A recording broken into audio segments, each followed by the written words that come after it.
Hey YouTube, it's Raging Rancor here, here to discuss more fallout from the firing of Gina Carano.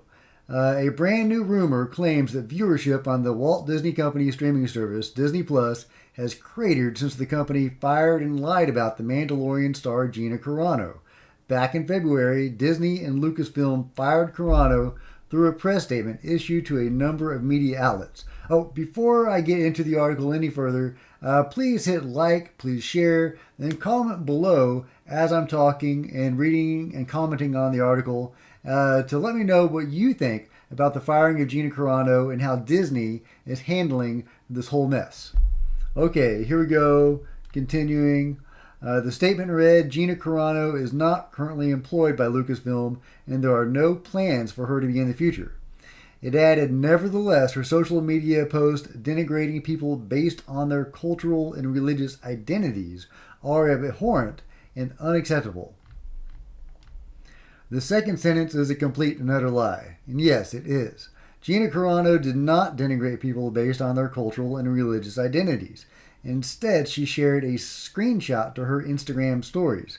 The post from the account Warrior Priest Jim Podcast reads, Jews were beaten in the streets, not by Yahtzee soldiers, but by their neighbors, even by children. It then includes a quote, because history is edited, most people today don't realize that to get to the point where Yahtzee soldiers could easily round up thousands of Jews, the government first made their own neighbors hate them, simply for being Jews. How is that any different from hating someone for their political views? A little over a month after Carano was fired for the above social media post, a new rumor claims that Disney Plus viewership has plummeted. The rumor comes from YouTuber Overlord DVD, Doomcock.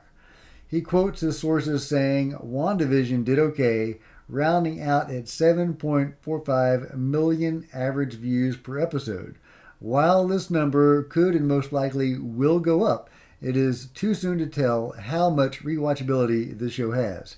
He continues, but let's be very clear, this in no way even begins to get near the last episode of The Mandalorian, which at 2 weeks was sitting at 95 million households.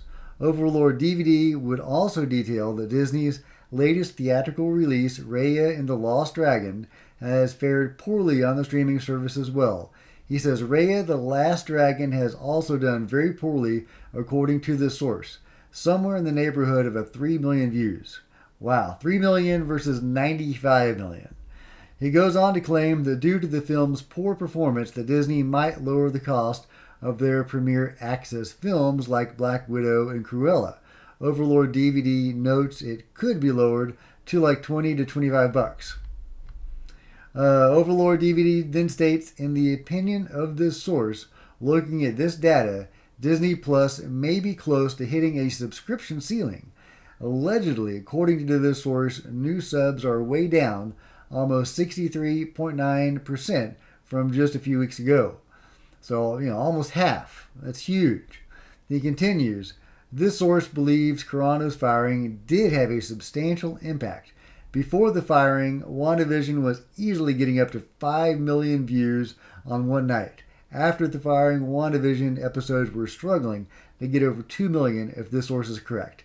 And this source further claims that Disney has publicly announced they will provide no more subscriber updates unless it is a milestone, and that's proof it's slowing down. And it goes on, but the upshot is that ratings are going down, subscriptions are going down. People are tuning out of Disney Plus, all because of the Gina Carano situation. Or at least it's a huge coincidence that it's coinciding exactly with the Gina Carano situation, even though Disney is putting out more content. So you would think that more content, more activity, more viewers. But no, we're getting the opposite of that right after the firing of Gina Carano. So are the two related? Yes, of course they're related. People are pissed off, and rightfully so. Gina was fired. She shouldn't have been fired. Most people know that. Most reasonable people know that. There are some fanatics especially on the left, who do not agree with that, who believe that anybody that steps out of line should be fired. If you believe something differently than they do, they believe you should be fired. You shouldn't be allowed to speak. In fact, people on the right shouldn't be allowed to speak at all, apparently. They are now banning former President Trump, from Facebook and Instagram. And I mean, you can't even play his voice. You can't play a clip of him speaking on Facebook, or that video will get removed.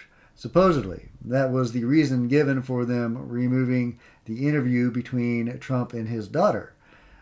So these are grim times for anybody that is not a fanatical crazy person.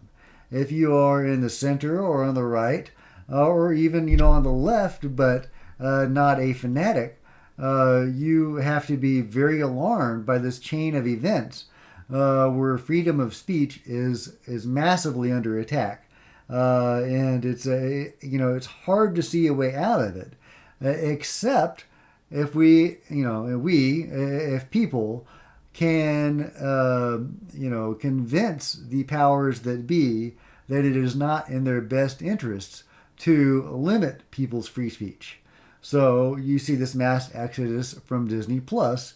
Will Disney get the point? Time will tell. I'm looking at the DC movies and the DC movieverse and how it is being taken over by J.J. Abrams, and it is going to go in a very woke direction, as opposed to the non-political Zack Snyder. Now, in real life, I'm sure he's a big lefty, and he's gotten some flack for being reactionary against people like geeks and gamers, and being kind of an asshole.